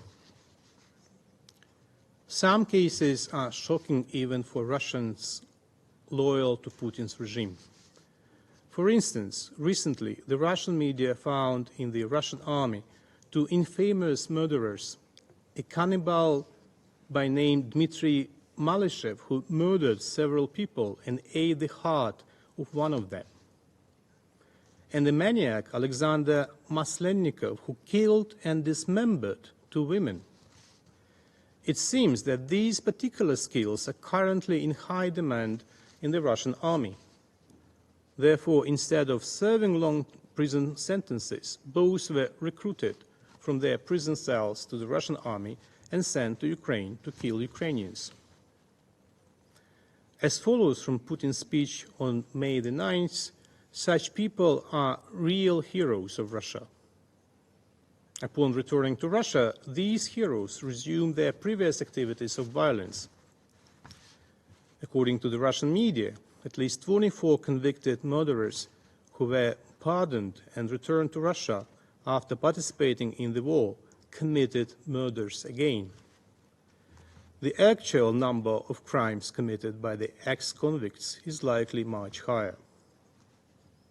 It is hard even to imagine how residents in the occupied areas of Ukraine suffer as rapists and murderers serving in the Russian army enjoy full impunity for crimes against them.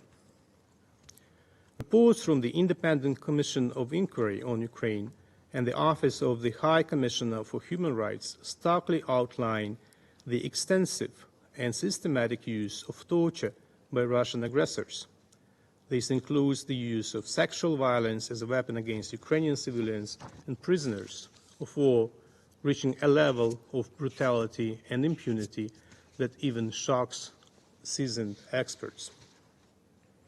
And all the above is carried out by a country whose Orthodox Church leader openly advocates for war and even blesses weapons to kill Ukrainians. Mr. President, all the above crimes cannot be committed perpetually. It must be stopped. When faced with such a widespread and severe war of aggression, a global effort is necessary. Therefore, on the 15th and 16th of June, the first summit on peace in Ukraine will take place in Switzerland. We have invited all peace-loving nations, and each nation can really bring peace closer. The summit will build on the discussion on Ukraine's peace formula and other various visions of the peace process. The summit will be a first step of a high-level political start towards a comprehensive, just, and lasting peace in Ukraine based on the UN Charter and key principles of international law. As we are approaching the summit, Russia, however, intensifies its spreading of lies about a so-called peace deal that Ukraine and Russia were allegedly close to in spring 2022. Indeed, the delegations met, but the positions were so far away and Russia's demands were so bizarre that the prospect of a real solution was not even remotely in sight. It is clear why Russia focuses the public on the Istanbul talks in March 2022. It tries to shift the focus from what happened in February 2022. It is clear why Russia blames the Ukrainian president for undermining a deal that was never going to be reached in reality. It tries to make the way to real peace impossible. The name of the person who actually ruined the prospect of peace is Putin. He has been ruining peace in Ukraine for more than a decade. First, by occupying Crimea and parts of the Donbass in 2014, then by obstructing the Minsk and Normandy peace processes, then by launching full-scale war of aggression, and then by refusing to end it. This is why the war drags on. Only together can we stop Russia and put an end to its aggressive plans for the rest of Europe. For this to happen, keep supporting Ukraine and don't buy Russian lies. Therefore, it is really important, not only for Ukraine, that the majority of nations attend the summit. The more active the world is now in restoring a comprehensive, just, and lasting peace for Ukraine, the more likely it is that the others in the world will not become the victims of similar aggression. It is not brute force that should determine the world order, but the UN Charter. And in unity we can force Russia to comply with it. The summit in Switzerland will particularly focus on energy and nuclear security, safety of navigation, and humanitarian issues, notably exchange of all for all and return of children who were forcibly deported to Russia. A stable, predictable peace, a stable, predictable, peaceful world is a world in which no one can spread violence and chaos, destabilization and pain as Russia does now. There are no state borders or natural barriers that can stop the spread of radiation. There is no nation that would simply put up with the captivity or deportation of people by a hostile state. There is no nation that would accept that someone turned its cities into ruins. The peace formula must work for everyone, and it is a common interest of strategic nature for us all to show unity of purpose at the summit in Switzerland. I thank you. I thank the representative of Ukraine for their statement. I give the floor to the representative of Germany. You have the floor, madam. Thank you, Mr. President, for giving me the floor. And I would also like to thank Director Lisa Doughton from OCHA and Ms. Caitlin Howarth for their valuable insights. Mr. President, Russia is relentlessly continuing its bombing campaign against Ukraine's critical infrastructure. By doing so, it is systematically destroying the livelihoods of the civilian population in blatant violation of international humanitarian law. In line with its imperial ambitions, Russia is trying to subjugate Ukraine, a sovereign and peaceful country.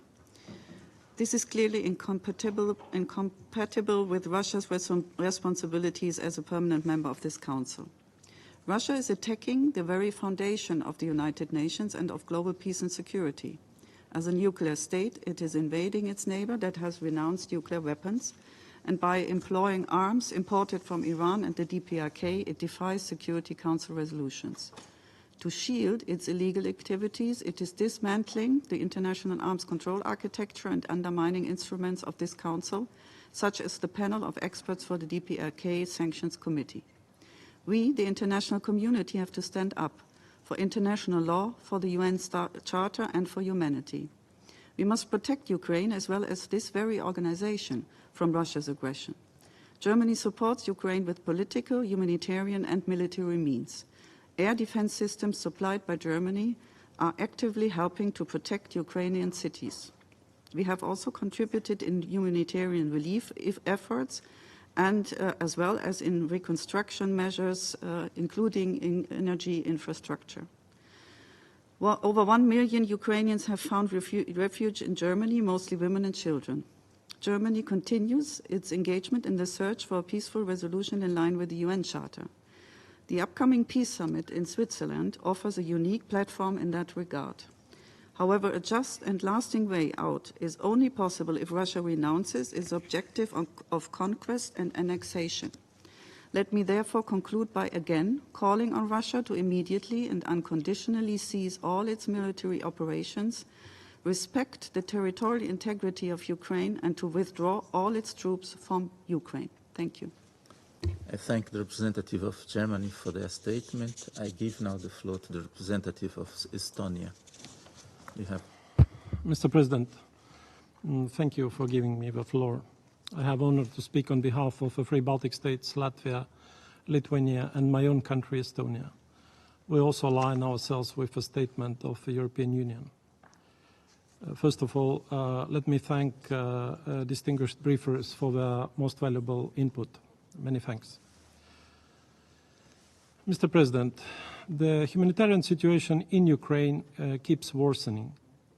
Every month, Russia uses over 130 types of missiles, including missiles provided by the DPRK, over 320 Shahed drones, and around 900 guided aerial bombs against Ukraine. As of late, we can also add chemical weapons to this list. These weapons are systematically used to kill and maim Ukrainian civilians, destroy homes, schools, hospitals, and places of cultural heritage, attack food storage facilities, and wipe out Ukrainian energy infrastructure on a daily basis. Russia's bombs have destroyed over 80% of Ukrainian thermal power plants and 50% of hydroelectric power plants, while it claims that it only targets military objects, including here in this room. Based on that, I can only conclude that either Russian soldiers have a disastrously poor aim rate, or that a permanent member of the Security Council is a pathological liar. More than 1,700 attacks affecting healthcare facilities and personnel, as verified by World Health Organization, and over 1,000 educational facilities damaged or destroyed, as recorded by Office of the United Nations High Commissioner for Human Rights since 2022, and the pattern of double-tap attacks targeting civilians and the rescue workers helping them. These are the trademarks of Russia's aggression. We condemn Russia's constant and systematic violations of the UN Charter, international law, including international humanitarian law, the UN Security Council resolutions, We also recall the decision by the ICC to indict 2 Russian military commanders for alleged war crimes, which include deliberate attacking civilian targets and energy infrastructure in Ukraine. Mr. President, while the people of Ukraine continue to show remarkable resilience, we underline the need for sustaining humanitarian aid, including urgent support for the restoration of energy infrastructure. Estonia, Latvia, and Lithuania have altogether contributed over $100 million worth of humanitarian aid to the people of Ukraine, and we will continue to support Ukraine until its victory.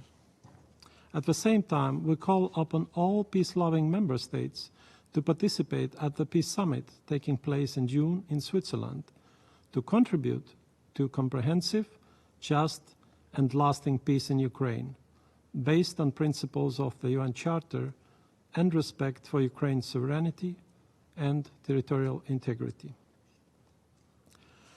Let me use this opportunity to remind that 18th of May will mark the 80th anniversary of Crimean Tatars' mass deportations carried out by the totalitarian Soviet regime. The systemic forced deportations were a widely used colonial tactic led by Stalin to suppress dissent and enforce Russification, by the way also widely used in the Baltic countries. Mr. President, to conclude, the aging dictator who usurped the power in Russia by re-electing himself complained last week that Russia is going through a difficult period. I have a humble recommendation to ease Russia's heavy burden. The solution is simple and has been repeated uncountable times by many around this very table and around the globe, indeed.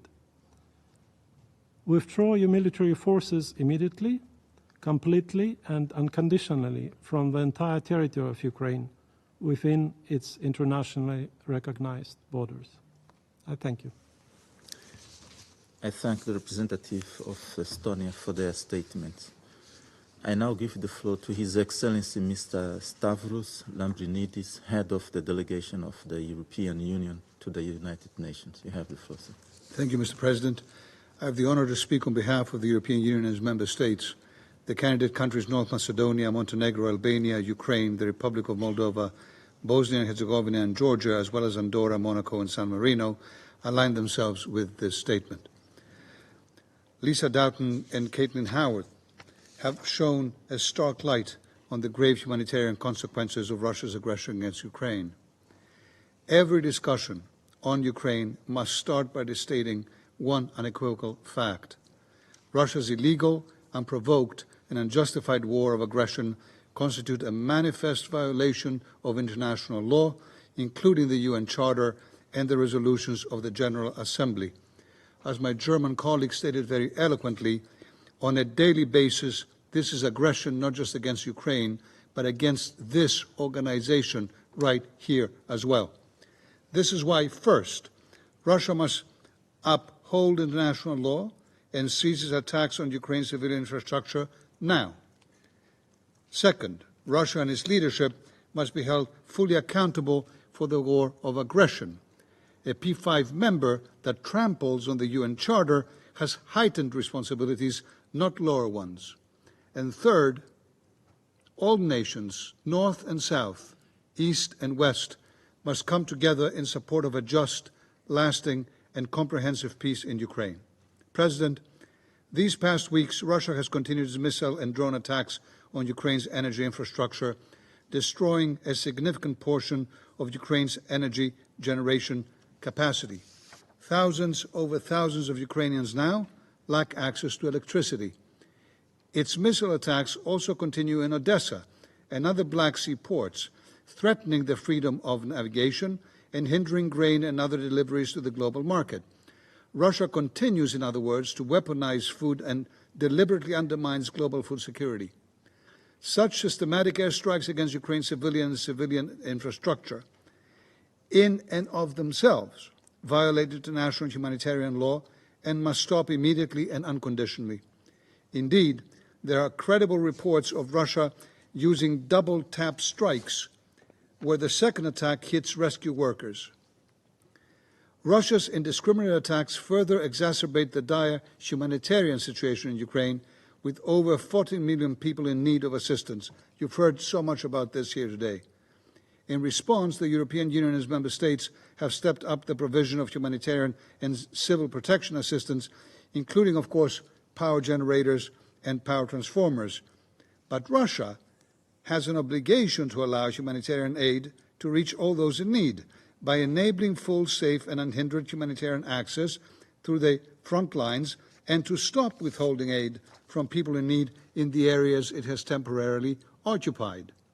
We recall the legally binding order of the International Court of Justice of March 22 for Russia to immediately suspend its military operations in Ukraine. Legally binding. Third parties must immediately cease providing material support to Russia's war of aggression or other kind of cuddling. Secondly, Russia and its leadership must be held fully accountable for waging a war of aggression and for other most serious crimes under international law, as well as for the massive damage they have caused. The EU is firmly committed to ensuring full accountability for all crimes committed, including victims' rights to justice and reparation, as well as guarantees of non-repetition. We are working with all relevant multilateral and regional actors to achieve this. There can be no impunity for these crimes.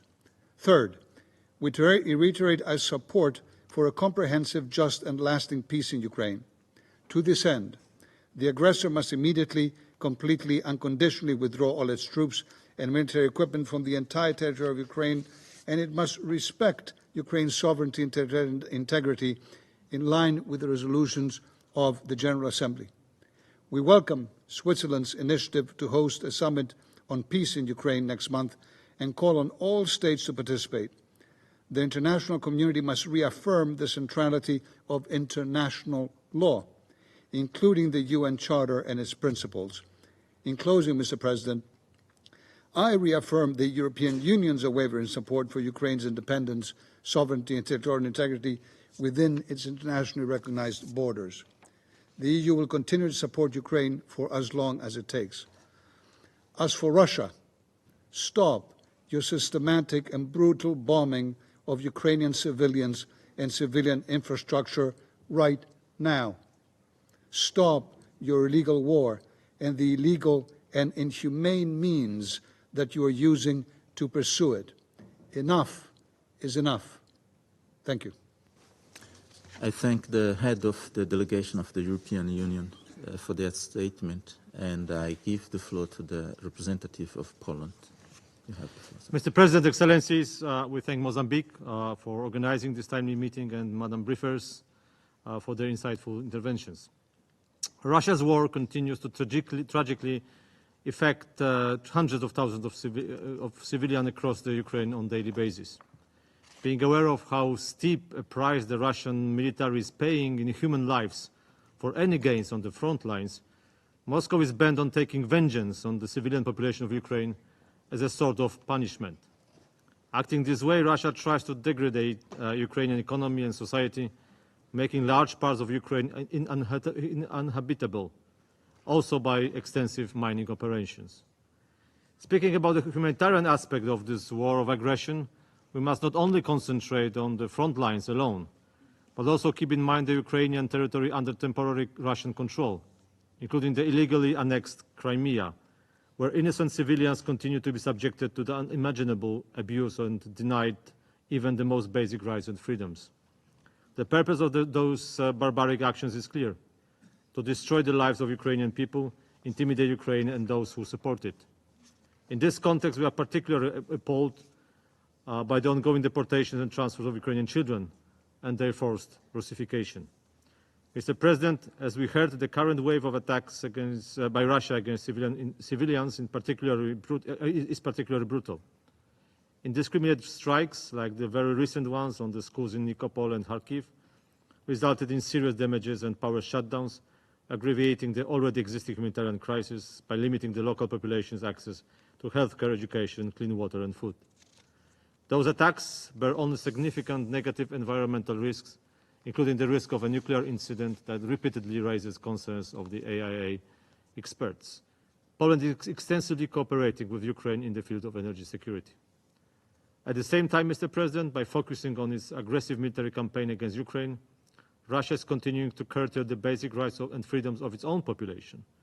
The cause of the war keeps trickling down the ordinary Russian citizen, whose needs are being neglected and the government unrelenting pursuit of its illusory war objectives. The bill of the war will be repaid for a long time by the future Russian generations. Mr. President, the international community must stand with Ukraine and do everything to make Russia stop its aggression. We welcome Switzerland's initiative to host a summit on peace for Ukraine in June. We are convinced that it should be the demonstration of the broadest possible commitment to the principles of sovereignty, independence, unity and territorial integrity of Ukraine within its internationally recognized borders. Poland supports President Zelensky's peace formula as a plan for just, comprehensive and lasting peace in Ukraine and for ensuring that enduring security on the European continent. Ukraine fell victim of the Russian aggression, and it is Ukraine only who should be listened to as to the ways of any further peace agreements. And I thank you. I thank the representative of Poland for their statement, and I give the floor to the representative of Denmark. You have the floor, madam. Thank you, Mr. President. I have the honor to speak on behalf of the 5 Nordic countries, Finland, Iceland, Norway, Sweden, and my own country, Denmark. We thank the Presidency of Mozambique for the opportunity to address the Council and to brief us for sharing their valuable updates. In recent months, Ukraine has endured some of the worst attacks since the start of Russia's illegal, unprovoked and unjustified war of aggression 2 years ago. Every single day, the devastating consequences are felt by civilians around the country. More than 10,800 civilians have lost their lives, the actual numbers likely higher, and many more have been injured, including a growing number of children. Russia's systematic and detrimental attacks on Ukraine's energy infrastructure are heinous and illegal, as they target civilian objects and objects indispensable to the survival of the civilian population. Since 22nd March, there have been 5 massive attacks damaging over 80% of Ukraine's non-nuclear power plants. This has included dangerous attacks on hydroelectric infrastructure with added risk of environmental disasters in case of dam breaches. The attacks have disrupted the access to electricity and water for millions of Ukrainians, particularly in Kharkiv, where Russia is carrying out a dreadful campaign of daily attacks. As a consequence, Ukraine has been forced to impose restrictions on power consumption in several regions around the country. Unless Russia immediately halts its attacks and the energy infrastructure is quickly restored, there will be grave consequences for the civilian population during the coming summer, and even worse in the winter ahead. We reiterate that attacks against civilians and civilian objects are strictly prohibited under international humanitarian law and must stop immediately. President, we urgently call for full, safe and unhindered humanitarian access to all areas in Ukraine, including those temporarily occupied by Russia. Humanitarian relief must be allowed to reach all civilians in need. We are also appalled by the continued reports of attacks on humanitarian workers and aid storage facilities. Just a few weeks ago, an airstrike caused considerable damage to the offices of the Danish Refugee Council in Kharkiv, forcing a temporary suspension of operations. We stress once again that humanitarian actors and their life-saving operations must be protected at all times. In closing, the Nordic countries continue to stand with Ukraine and its people, who have shown exceptional bravery and resilience in defending their freedom and our shared values. We continue to support efforts to ensure full accountability for international crimes committed in and against Ukraine. We echo the repeated calls for Russia to immediately cease all hostilities and withdraw its troops for the entire territory of Ukraine within its internationally recognized borders.